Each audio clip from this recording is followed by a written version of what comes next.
Now, when your early days at Microsoft, you were working, 80 to 100 hours a week. Is there such a thing as work-life balance in a startup? Work-life balance.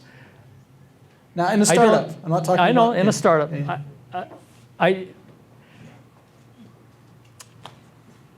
If it were me, no. It would be totally unbalanced. Sure.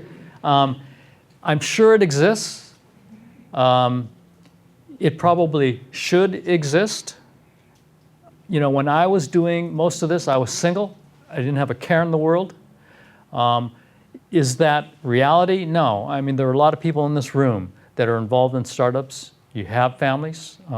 If you want to keep your family, you better figure out how to balance your life. But you just have to work harder. I wasn't smart enough, so I just worked harder, not smarter. Working 3 years without taking a day off, that's working hard. Doing all the international stuff. When Pan Am existed, and again, this is a true story, I was in Sydney, Australia, boarded the Pan Am flight to come back home to Seattle. I was greeted. He said, Mr. Oki, we are honored to have Pan Am's #1 frequent flyer. So this was 1984. Okay?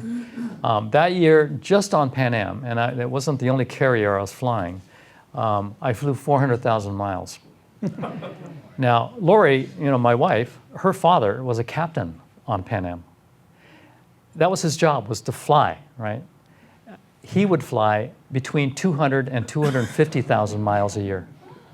I was flying 400,000 miles just to get to my job. Those days are over. I mean, I just, the thought of climbing on another plane. Not high on your list. It really isn't. Yeah. Having said that, I just came back from Cambodia, so that's a long flight. Yeah. And, talking about that transition from, startup, working 100 hours a week, to family, working less than 100 hours a week.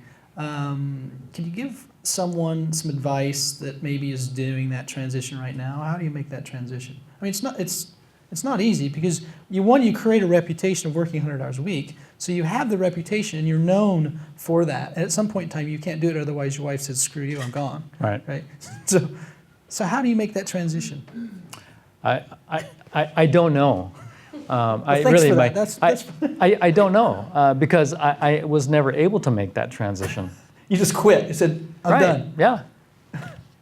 I told Bill I just can't do it anymore, and it's just a personal part of my personal value system. My expectations again are for my people who work for me to work 100-hour weeks. I'm going to work 101-hour weeks. Yeah. And so it's leadership by example. And if I can't do it, I'll opt out. Yeah.